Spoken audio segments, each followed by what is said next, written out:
नमस्कार दोस्तों, राधे राधे, जय श्री कृष्ण। केपी कॉलेज के इस डिजिटल प्लेटफॉर्म पर एक बार फिर आप लोगों का स्वागत है।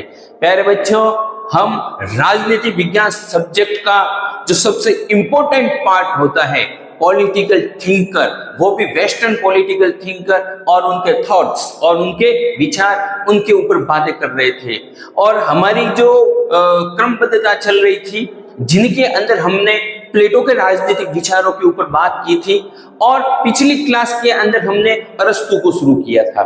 अरस्तु को शुरू करने के बाद में अरस्तु के जीवन परिचय और अरस्तु से संबंधित उनके कौन से ग्रंथ है, उनकी कौन सी प्रणाली है, क्या था, उनके बारे में सामान्य सामान्य बातें की थी। आज हम उसी कड़ी को आगे बढ़ाते हैं और अरस्तु के जो राजनीतिक विचार थे, अरस्तु के जो पॉलिटिकल थॉट्स थे, उनके ऊपर बात करते हैं। एक एक विचार के ऊपर बात करते हैं और सबसे पहले बात करते हैं अरस्तु के राज्य संबंधित विचार।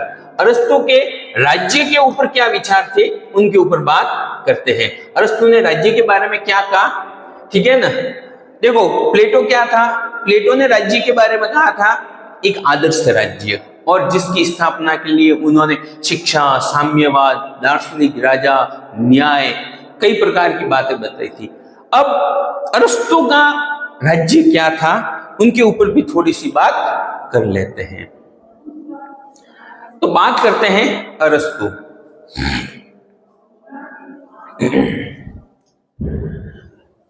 अरस्तु के राज्य संबंधित विचार। अरस्तु अपने गुरु प्लेटो की तरह ही इस विचार का खंडन करता है कि राज्य की उत्पत्ति समझौते से हुई है, ठीक है ना। देखो, प्लेटो एवं अरस्तु से पहले यूनान के अंदर, एथेंस के अंदर, यानी पाश्चात्य जितने भी राजनीतिक विचारक थे, जो वहां की एक थिंकिंग थी, जो विचारधारा थी, उनके अंदर यह माना जाता था कि राज्य का जो निर्माण हुआ है वो समझौते के फलस्वरूप हुआ है। अर्थात राज्य के अंदर निवास करने वाले जितने भी लोग थे, पहले उनका जो है मानसिक विकास है किसी भी प्रकार से, वो एक विकसित अवस्था में नहीं थे। फिर उन लोगों को थोड़ी समझ आई, थोड़ी बुद्धि आई, और उन सब लोगों ने मिलकर के आपस में क्या कर लिया, समझौता कर लिया। समझौते के द्वारा कुछ राजा बने, कुछ शासक वर्ग बने, कुछ प्रजा बने, और सबके अंदर कार्यों का क्या कर दिया गया, बंटवारा कर दिया गया। ये विचारधारा थी। मगर प्लेटो और उसके शिष्य अरस्तु, इन दोनों ने राज्य के ऊपर क्या कहा, राज्य समझौते के फलस्वरूप नहीं आया है। राज्य के अंदर राज्य का जो निर्माण हुआ है वो समझौते के कारण नहीं हुआ है, बल्कि उन्होंने बताया कि राज्य का जो निर्माण हुआ है वो विकास के परिणाम स्वरूप हुआ है। अर्थात धीरे धीरे धीरे करके, जो हम इतिहास के अंदर पढ़ते हैं ना, कि वो पहले पाषाण युग आया ने, पहले व्यक्ति की शिलाओं में रहता था न, ऐसे कच्चा मांस खाता था न, फिर उसने आग का आविष्कार किया, फिर उसने पहिए का आविष्कार किया, फिर उसने खेती करना शुरू किया, पशुपालन करना शुरू किया, और धीरे धीरे आज के समय के अंदर हम देखते हैं कि वर्तमान तकनीकी से भरा हुआ कंप्यूटर एवं तकनीकी का जो युग है वो 21वीं सदी के अंदर हम जी रहे हैं। तो इतिहास क्या मानता है कि ये विकास का परिणाम है। राज्यों का जो निर्माण हुआ है वो विकास के परिणाम स्वरूप हुआ है। उसी प्रकार से प्लेटो और अरस्तु भी यही मानते हैं कि राज्य की जो प्रकृति होती है ना, राज्य एक नेचुरल संस्था है, प्राकृतिक संस्था है। राज्य के बिना व्यक्ति का कोई अस्तित्व नहीं है। हम खुद देख लो, अगर सरकार नहीं हो, पुलिस नहीं हो, न्याय व्यवस्था नहीं हो, अगर सीमाओं की रक्षा करने वाली सेना नहीं हो, तो क्या होगा। तो फिर हम जो राज्य देख रहे हैं ना, ऐसा कोई राज्य नहीं होगा, बल्कि ये जो व्यक्ति समाज है, ये भी यहाँ पे भी मत्स्य न्याय होने लगेगा। जैसे समुद्र के अंदर एक जो बड़ी बड़ी मछलियां होती हैं वो छोटी मछलियों को खा जाती हैं, उसी प्रकार से इस राज्य के अंदर, हम जिस समाज के अंदर रहते हैं, उस समाज के अंदर भी क्या होगा, समाज के अंदर जो शक्तिशाली व्यक्ति हैं, चाहे आर्थिक रूप से है, शारीरिक रूप से है, या फिर किसी भी रूप से संगठनात्मक रूप से है, सोशल रूप से है, वो सामाजिक किसी भी प्रकार से वो शक्तिशाली है, वो क्या करेंगे, वो समाज का जो कमजोर वर्ग है, जो दुर्बल वर्ग है, उस व्यक्ति का शोषण करेंगे, उनका अत्याचार करेंगे। एक बार फिर से जो है दास प्रथा और बेगार प्रथा जैसी जो प्रथाएं हैं, जो कुरीतियां, जो समाज के अपवाद हैं, वो वापस राज्य के अंदर देखने को मिलेंगे। इस वजह से क्या कहता है प्लेटो, कहता है, अरस्तु कहता है कि राज्य का विकास, राज्य का निर्माण विकास से हुआ है। राज्य एक प्राकृतिक, नेचुरल और स्वाभाविक संस्था है। राज्य व्यक्ति के जीवन के अंदर अनिवार्य है। देखते हैं क्या कहता है अरस्तु के अनुसार व्यक्ति अपनी प्रकृति से एक राजनीतिक एवं सामाजिक प्राणी है, और राज्य व्यक्ति की तरह व्यक्ति की इस प्रकृति का ही परिणाम है। व्यक्ति क्या है? व्यक्ति एक पॉलिटिकल प्राणी है, राजनीतिक प्राणी है। व्यक्ति एक सामाजिक प्राणी है, व्यक्ति एक सामाजिक प्राणी है। इसी के ऊपर अरस्तु कहता है कि जो व्यक्ति बिना समाज, व्यक्ति एक सामाजिक प्राणी है, समाज के बिना व्यक्ति का कोई अस्तित्व नहीं है। बिना समाज के जो रहता है वो या तो देवता है या पशु है, ठीक है।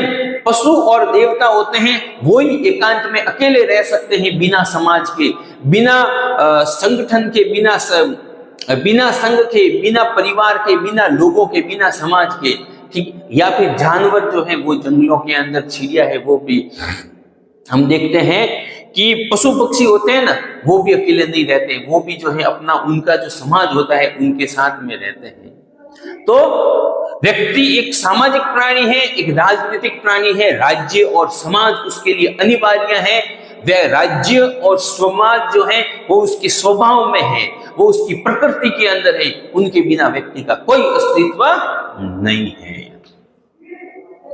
उसका मत था कि राज्य का जन्म विकास के कारण हुआ है, वह एक स्वाभाविक संस्था है, उसके उद्देश्य, कार्य नैतिक है, वह सब संस्थाओं में श्रेष्ठ और उच्च है। देखो क्या है कि व्यक्ति के जीवन के अंदर, व्यक्ति समाज के अंदर क्या होता है, विभिन्न संस्थाएं होती हैं। व्यक्ति के जीवन के अंदर सबसे छोटी जो संस्था होती है वो होती है उसका परिवार। क्या होती है? परिवार। परिवार भी क्या है? परिवार एक छोटी संस्था है, और राज्य जो है वो एक सबसे बड़ी संस्था है।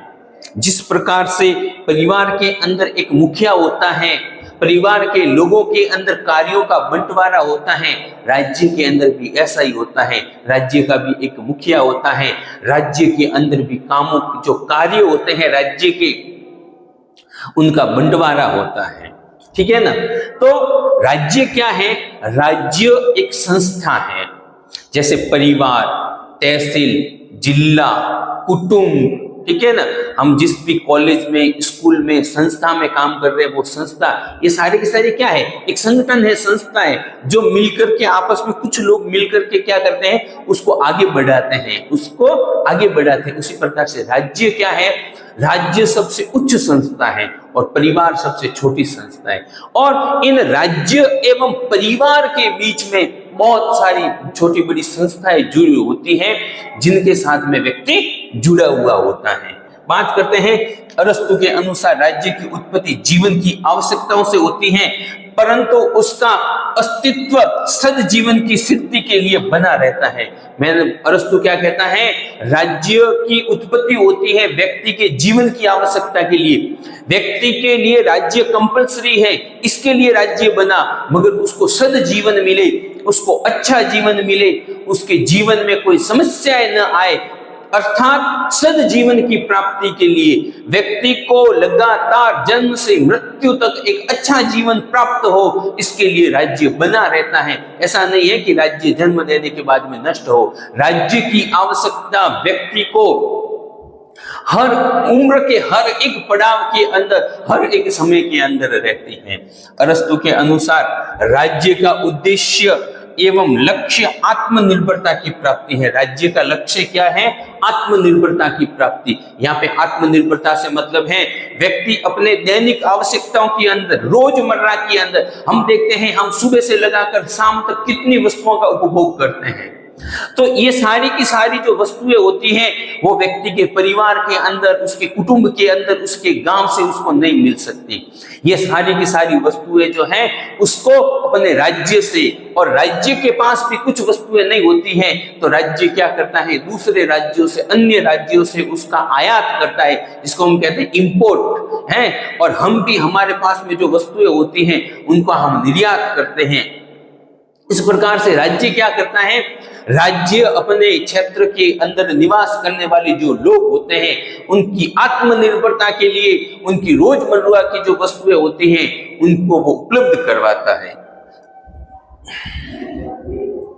इसे व्यक्ति के जीवन का महानतम लक्ष्य कहा जा सकता है। राज्य क्या है, राज्य के जीवन के, व्यक्ति के जीवन का महानतम लक्ष्य है। सर्वश्रेष्ठ लक्ष्य की उपलब्धि का साधन राज्य है, यानी कि व्यक्ति के जीवन के जो भी लक्ष्य होते हैं उन लक्ष्यों को प्राप्त करने का जो साधन है, जो तकनीक है, तरीका है, वो राज्य है।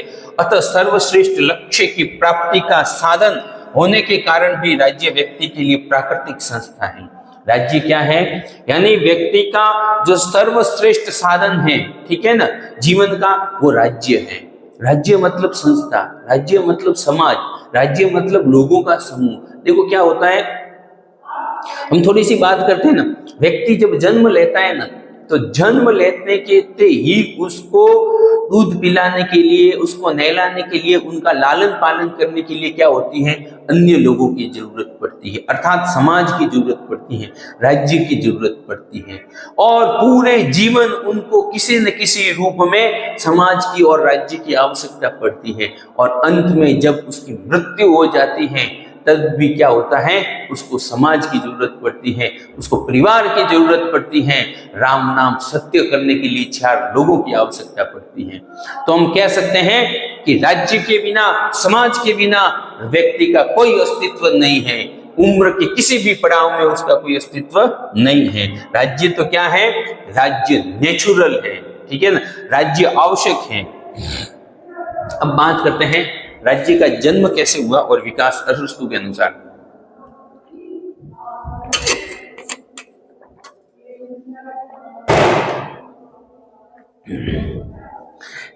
राज्य के विकास, राज्य का जन्म कैसे हुआ, राज्य के विकास कैसे हुआ, इसके बारे में अरस्तु कहता है कि राज्य की उत्पत्ति के लिए सर्वप्रथम जो उत्तरदायी था या उसके अंदर जो सबसे प्रमुख भूमिका निभाई, वो निभाई विवाह ने।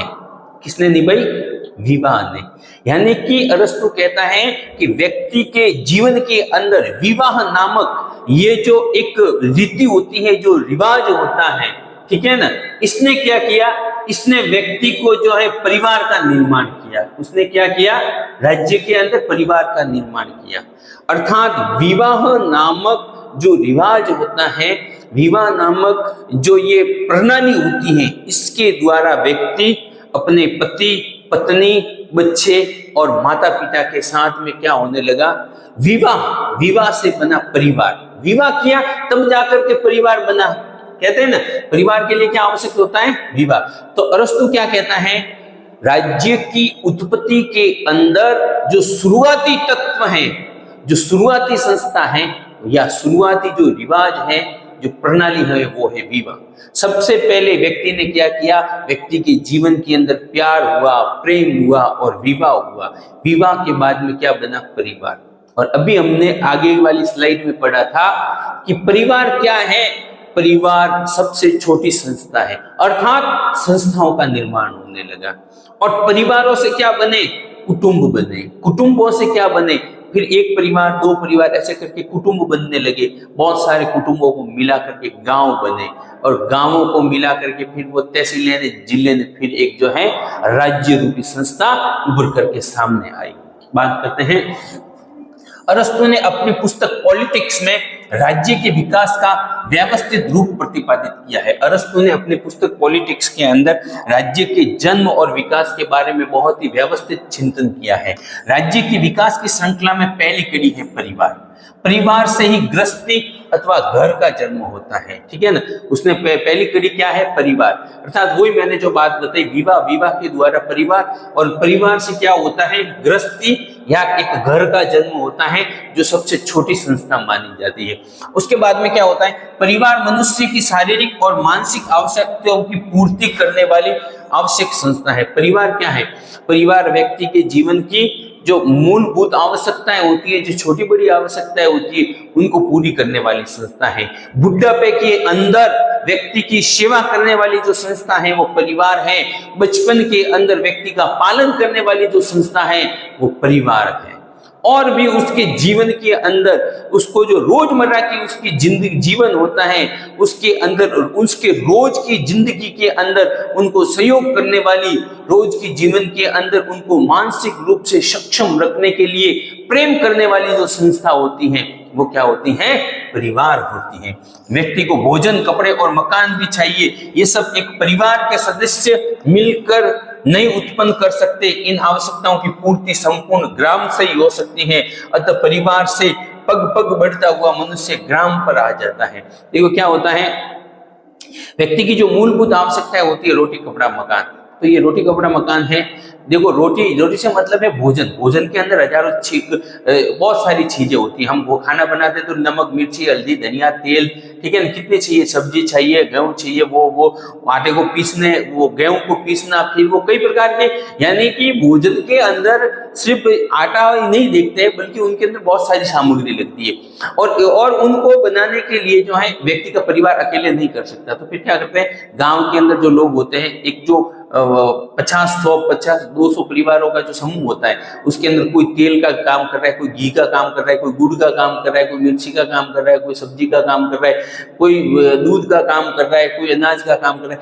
ऐसे वो लोग मिल करके क्या कर रहे थे, यानी कि एक दूसरे की सहयोग करते हैं और सबकी जो रोजमर्रा की रोटी, कपड़ा, मकान ऐसी जो आवश्यकताएं हैं उनको पूरी करते हैं। अब देखो रोटी, कपड़ा, मकान जैसी जो मूलभूत मेन आवश्यकता है वो तो गांव से पूरी हो सकती है, मगर जब बात आती है शिक्षा की, जब बात आती है चिकित्सा की, जब बात आती है परिवहन की, जब बात आती है और भी जो है उनके विकास की, तो वहां पर ग्राम होता है, ग्राम भी इन मामलों के अंदर कुछ नहीं कर सकता। इसके लिए उसको क्या जरूरी होती है, इसके लिए उसको जो है और बड़ी संस्था चाहिए। ग्रामों से बाहर निकलकर मनुष्य ने धीरे धीरे एक पूर्ण संस्था को विकसित किया।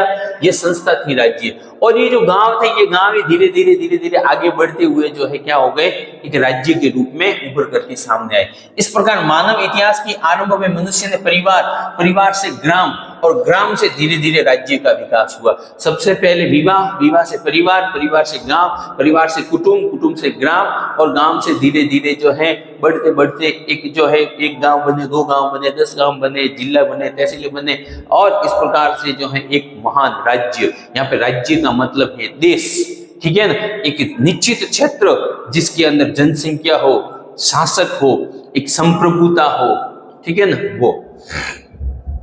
अरस्तु के अनुसार बहुत से गांवों के मिलने से अंततोगत्वा जो पूर्णता को पहुंचा हुआ समाज बनता है, बस वही राज्य है। अर्थात बहुत सारे गांवों को मिला करके जो एक पूर्णता, अंतोगत्वा यानी लास्ट में जाकर एक पूर्णता को जो प्राप्त करता है, वही राज्य है, वही समाज है। अब सभी वस्तुओं के विषय में आत्मनिर्भरता की पराकाष्ठा को पहुंचा कहा जा सकता है। और राज्य के द्वारा ही क्या होती है, व्यक्ति के जीवन की जो भी आवश्यकताएं होती हैं, व्यक्ति के जीवन के अंदर विकास के लिए जो चीजें होती हैं, वो सारी की सारी उनको मिल सकती हैं। राज्य की प्रकृति क्या होती है, राज्य की प्रकृति के बारे में अरस्तु कहता है, अरस्तु राज्य को एक स्वाभाविक संस्था मानता है। अभी इनके ऊपर हम, और राज्य मनुष्य पर लादी गई कोई संस्था नहीं है। राज्य जो है वो मनुष्य के ऊपर थोपी गई, लादी गई कोई संस्था नहीं है। राज्य क्या है, राज्य नेचुरल है, स्वाभाविक है, इनके बिना व्यक्ति का कोई अस्तित्व नहीं है। आगे बात करते हैं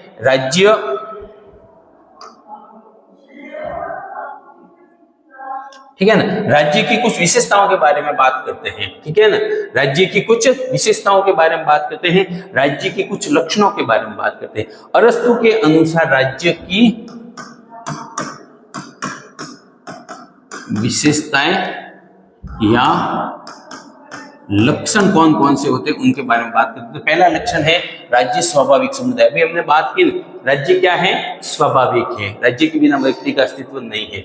अरस्तु का विश्वास है कि मनुष्य एक राजनीतिक प्राणी है और राज्य एक स्वाभाविक समुदाय है। राज्य मानव के भावनात्मक जीवन की अभिव्यंजना है और इससे अलग रहकर व्यक्ति अपने जीवन के लक्ष्य की प्राप्ति नहीं कर सकता है। राज्य परिवार का ही बृहत रूप होने के कारण यह भी वैसे ही स्वाभाविक है जैसे कि परिवार। इस प्रकार अरस्तु अपने इस निष्कर्ष तक पहुंचता है कि राज्य का उदय जीवन के लिए हुआ है और सद जीवन के लिए उसका अस्तित्व बना हुआ है। हालांकि राज्य स्वाभाविक समुदाय है, इसके ऊपर मैंने बहुत सारी पहले अभी बातें कर ली हैं, इसको समझा दिया है।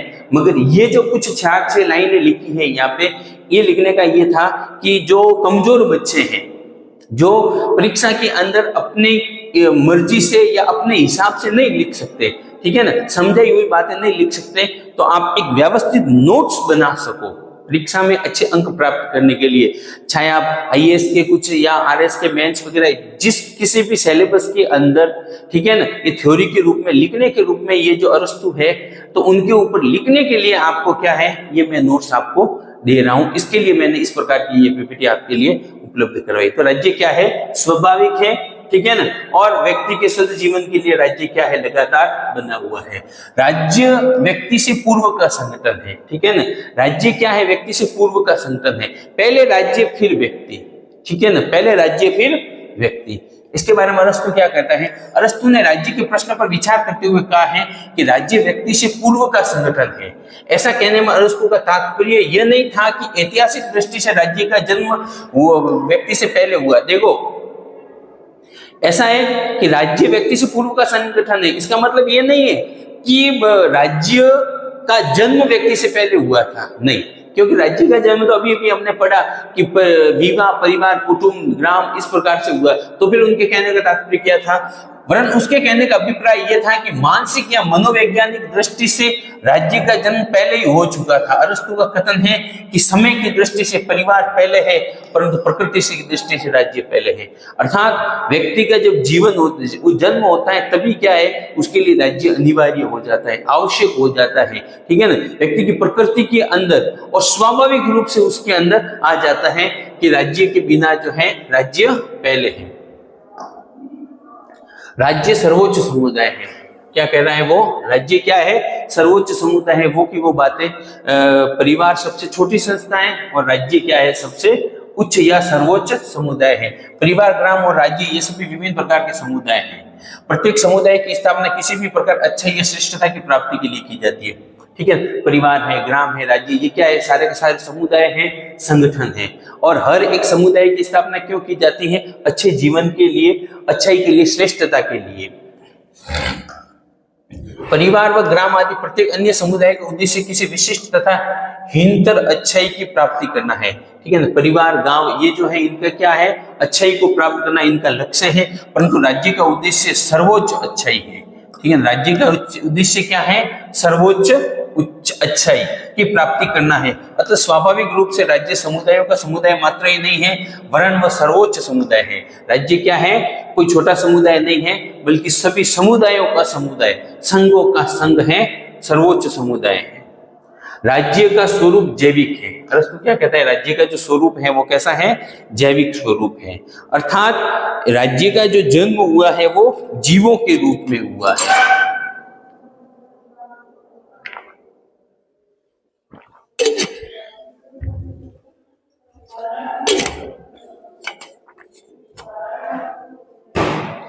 राज्य का स्वरूप जैविक है, इसका तात्पर्य यह होता है कि राज्य क्या है, राज्य एक आंगिक या सावयव, राज्य क्या है, राज्य एक आंगिक या सावयव संस्था है। कैसी संस्था है, सावयव संस्था है। आंगिक या सावयव संस्था का मतलब ये होता है, राज्य जो है ना, राज्य क्या है? राज्य एक व्यक्ति है। राज्य क्या है? एक व्यक्ति। इसको मैं आपको कैसे बताता हूं। आंगिक या सावयव का मतलब ये होता है कि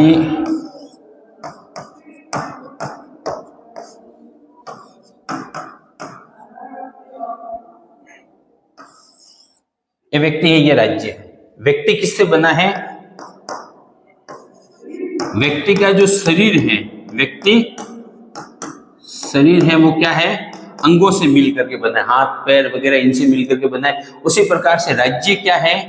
राज्य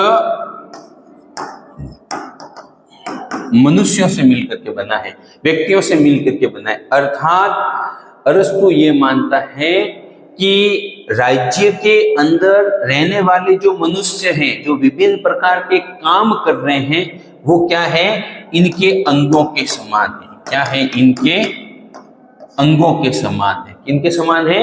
इनके अंगों के समान है। अर्थात व्यक्ति की, राज्य की व्यक्ति के साथ में तुलना करता है। व्यक्ति राज्य को भी एक व्यक्ति शरीर के रूप में बताता है। अर्थात वो क्या कर रहे हैं? राज्य को एक कृत्रिम या अप्राकृतिक संस्था नहीं मानता है, बल्कि प्राकृतिक और जैविक जीवीय संस्था मानता है। ठीक है ना? राज्य को भी यहाँ पर मूर्त रूप देने की कोशिश की जा रही है। अरस्तु ने राज्य के स्वरूप की जैविक धारणा को माना है और उसके अनुसार राज्य विभिन्न प्रकार के अंगों से मिलकर बना हुआ एक संपूर्ण सावयव है। व्यक्ति और समुदाय इसके अंग हैं। जिस प्रकार शरीर के अंगों का समस्त महत्व मानव जीवन पर निर्भर करता है, उसी प्रकार व्यक्तियों और समुदायों का जो कुछ महत्व है वह सब कुछ राज्य के जीवन देने वाली शक्ति के कारण है। राज्य के अभाव में सब जड़ हो जाएंगे, इनका विनाश हो जाएगा। जैसे व्यक्ति के अंदर जो शरीर है, उनके अंदर उसका जो आत्मा है, हृदय है, उनसे पूरा शरीर जो है कंट्रोल हो रहा है, उसी प्रकार राज्य का भी यही तत्व है। अगर राज्य नहीं रहेगा तो बाकी के जो व्यक्ति है उनका भी अस्तित्व क्या हो जाएगा? खत्म हो जाएगा। राज्य एक आत्मनिर्भर संगठन है। ठीक है ना? अरस्तु का विचार था कि राज्य सभी वस्तुओं के विषय में आत्मनिर्भरता की पराकाष्ठा तक पहुंचा हुआ संगठन है। आत्मनिर्भरता का तात्पर्य सामान्यतः अपनी आवश्यकताएं स्वयं पूरा करने के लिए। आत्मनिर्भरता का मतलब ये मैंने बहुत इनके ऊपर बता दिए, यानी कि स्वयं की आवश्यकताओं को पूरा करने से लिया जाता है। परिवार तथा ग्राम के द्वारा व्यक्ति की भौतिक आवश्यकताओं की पूर्ति आंशिक रूप से की जाती है। राज्य ही एकमात्र ऐसा संगठन है जो इन आवश्यकताओं को पूर्ण रूप से पूर्ति कर सकता है। इसके साथ ही राज्य व्यक्ति की प्रकृति की उच्चतम आवश्यकताएं उसकी परिवार समय में पूर्ववर्ती है, लेकिन राज्य प्रकृति में पूर्ववर्ती है। अर्थात वो ये कह रहा है कि राज्य ही एक ऐसी संस्था है जो व्यक्ति को आत्मनिर्भर बना सकती है। व्यक्ति के रोटी, कपड़ा, मकान, शिक्षा, स्वास्थ्य, परिवहन, उनको जो भी व्यक्ति की आवश्यकताएं होती हैं, ऊर्जा के स्रोत हो, जो भी व्यक्ति को हजार चीजों की आवश्यकता होती है। और एक विकसित समाज के अंदर तो व्यक्ति कई प्रकार की चीजों की अपेक्षा करता है। स्वतंत्रता की अपेक्षा करता है, समानता की अपेक्षा करता है, उसका शोषण न हो, ठीक है ना, उसको शांति मिले, उसको सुरक्षा मिले, ठीक है, उसको रोजगार मिले। ये सब प्रकार की जो आत्मनिर्भरता की जो आवश्यकताएं होती है वो सब क्या है? राज्य के रूप में संभव है। नगर राज्य सर्वाधिक श्रेष्ठ राजनीतिक संगठन है। अरस्तु क्या कहता है कि राज्यों के अंदर भी जो नगर राज्य होते हैं वो सर्वाधिक सर्वश्रेष्ठ होते हैं। नगर राज्य क्या कहता है? अरस्तु के लिए प्लेटो की बातें नगर राज्य सर्वाधिक श्रेष्ठ राजनीतिक संगठन था। यद्यपि उसके जीवन काल में ही फिलिप ने यूनान के नगर राज्यों का अंत कर अपने साम्राज्य की स्थापना की थी, लेकिन अरस्तु ने इन साम्राज्यों के संबंध में बिल्कुल भी विचार नहीं किया। उसने भविष्य में निर्मित राष्ट्रीय राज्यों की भी कल्पना नहीं की है, जो कि नितांत स्वाभाविक था। उसने तो अपने आदर्श राज्य का चित्रण एक नगर राज्य के रूप में ही किया है। अरस्तु का यह नगर राज्य समस्त विभिन्न विज्ञान, कला, गुणों और पूर्णता में एक साझेदारी है। अर्थात राज्य को उसने क्या बताया? एक नगर राज्य बताया, जहां पर कला, साहित्य, ठीक है ना, और सारे के सारे जो सद्गुण होते हैं वो उनके अंदर हो। राज्य अपने आप में पूर्णता लिए हुए हो। राज्य क्या हो? अपने आप में पूर्णता लिए हुए हो। कला, साहित्य, जीवन, गुण, इन सब की साझेदारी जो होती है ना, वो राज्य के अंदर होनी चाहिए। बात करते हैं राज्य का उद्देश्य और कार्य। राज्य का क्या उद्देश्य है और क्या कार्य है? वैसे तो देखो, राज्य के क्या उद्देश्य होते हैं तो नेचुरल रूप से हम सब जानते हैं कि लोगों के लिए है लोगों की रोटी कपड़ा मकान रोजमर्रा की आवश्यकताएं पूरा करना, शिक्षा, स्वास्थ्य, इसके अलावा सुरक्षा प्रदान करना, सीमाओं की सुरक्षा करना, आंतरिक रूप से शांति व्यवस्था बनाए रखना, लोगों के लिए एक मुद्रा की व्यवस्था करना, ठीक है। और उसके बाद में कई प्रकार की और भी आवश्यकताएं होती है जिसके अंदर हम बड़े बुड्ढों की सेवा करना, ठीक है, बच्चों का लालन पालन करना, परिवहन से संबंधित हजार आवश्यकताएं राज्य के उद्देश्य, राज्य के कार्य जो है माने जाते हैं। मगर यहाँ पे हम बात कर रहे हैं अरस्तु।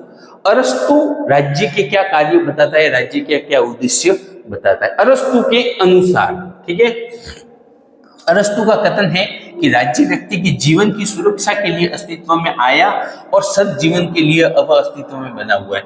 यानी कि व्यक्ति के जीवन को सुरक्षा प्रदान करने के लिए राज्य अस्तित्व में आया और एक सद्जीवन के लिए, अच्छे जीवन के लिए राज्य क्या है, लगातार बना हुआ है। अरस्तु के अनुसार राज्य एक सकारात्मक अच्छाई है। इसका कार्य केवल बुरे कामों अथवा अपराधों को रोकना ही नहीं, वरन मानव को नैतिकता और सद्गुणों के मार्ग पर आगे बढ़ाना है। राज्य का कार्य ये नहीं है कि सीमाओं की सुरक्षा करना, शांति व्यवस्था बनाए रखना, राज्य के अंदर निवास करने वाले जो अपराधी तत्व हैं उनको खत्म करना, उनको रोकना, ठीक है। यानी कि बुराई को रोकना राज्य का एकमात्र कार्य नहीं है, बल्कि राज्य का एक कार्य ये भी है अच्छाई को बढ़ाना। राज्य का एक कार्य और भी क्या है, अच्छाई को बढ़ाना। अर्थात राज्य के अंदर निवास करने वाली जो जनता है उनके अंदर नैतिकता, सद्गुण और उनके विचारों को, उनके भावों को, उनके अंदर एक सकारात्मकता पैदा करना, उनके अंदर उनको एक अच्छे नागरिक बनाना, सद्जीवन जो है जिससे उनको प्राप्त हुए, नैतिकता एवं गुणों का विकास करना भी राज्य का कार्य है। तो यहाँ पे शॉर्ट में हम यही कह सकते हैं कि अरस्तु ये मानता है कि राज्य का एकमात्र कार्य बुराई को रोकना नहीं है, बल्कि साथ साथ में जो अच्छाई है उनको बढ़ाना भी है। इस प्रकार राज्य का उद्देश्य है व्यक्ति के जीवन को श्रेष्ठ बनाना और व्यवहार में उसके द्वारा वे सभी कार्य किए जाने चाहिए जो इस लक्ष्य की प्राप्ति में सहायक हो। व्यक्ति क्या कहता है, अरस्तु कहता है कि व्यक्ति के जीवन के अंदर, व्यक्ति के जीवन को श्रेष्ठ बनाने के लिए व्यक्ति को अपने व्यवहार के अंदर वो सारे कार्य करने चाहिए जो क्या होते हैं, इसके लिए आवश्यक होते हैं, ठीक है। वह राज्य को निम्न कार्य सौंपते हैं। राज्य को क्या क्या कार्य सौंपता है, अपने सदस्यों के लिए पूर्ण और आत्मनिर्भर जीवन की व्यवस्था करना, यानी कि उसके राज्य के अंदर निवास करने वाले जो लोग हैं उनको जो जो आवश्यकता है उन सब आवश्यकताओं की पूर्ति करना। दूसरा, व्यक्ति की श्रेष्ठ प्रवृत्तियों को श्रेष्ठ कार्य की आदत के रूप में विकसित करना, अर्थात व्यक्ति के अंदर नैतिकता के और उनके व्यवहार के अंदर नैतिकता और सद्गुणों का विकास करना, अपने सदस्यों की प्राकृतिक आवश्यकताओं को संतुष्ट करना, नेचुरल रूप से व्यक्ति की जो जो आवश्यकता है उनको संतुष्ट करना, ठीक है ना। ये इसके अंदर जैसे आ जाएगा पर्यावरण प्रदूषण, विवाह, ठीक है ना, प्रेम, सुरक्षा, शांति, ये जो नेचुरल आवश्यकता है उनको पूरा करना। व्यक्तियों को ऐसे साधन और वातावरण प्रदान करना जिसमें वे अपना शारीरिक, बौद्धिक और नैतिक विकास कर सके, इसका लक्ष्य सर्वोच्च सुख की प्राप्ति है। अर्थात मेन कार्य अरस्तु यही बताता है कि अपने राज्य के लोगों को क्या करना, एक वो क्या कहते हैं ना, वातावरण प्रदान करना, ठीक है ना। यानी कि अपने राज्य का जो क्लाइमेट, या यहाँ पे क्लाइमेट का मतलब पर्यावरण प्रदूषण वो वाला नहीं है, अर्थात राज्य का जो वातावरण है वही ऐसा होना चाहिए कि उस राज्य के अंदर व्यक्ति जो है अपना शारीरिक विकास कर सके, अपना मानसिक विकास कर सके, ठीक है ना, अपना बौद्धिक विकास कर सके, नैतिक विकास कर सके। और जब व्यक्ति के इन सारे के सारे पार्टों के ऊपर विकास हो जाएगा तभी जाकर क्या होगा, एक शुभ की प्राप्ति होगी, ठीक है ना, और राज्य के अंदर व्यक्ति को अच्छा जीवन प्राप्त हो सकेगा, ठीक है। तो ये राज्य के ऊपर कुछ अरस्तु के विचार थे। क्लास थोड़ी सी बड़ी हो गई, क्षमा चाहते हैं। कल अरस्तु के एक किसी और राजनीतिक विचार के साथ में हाजिर होंगी। आज के लिए इतना ही। धन्यवाद। जय हिंद, जय भारत।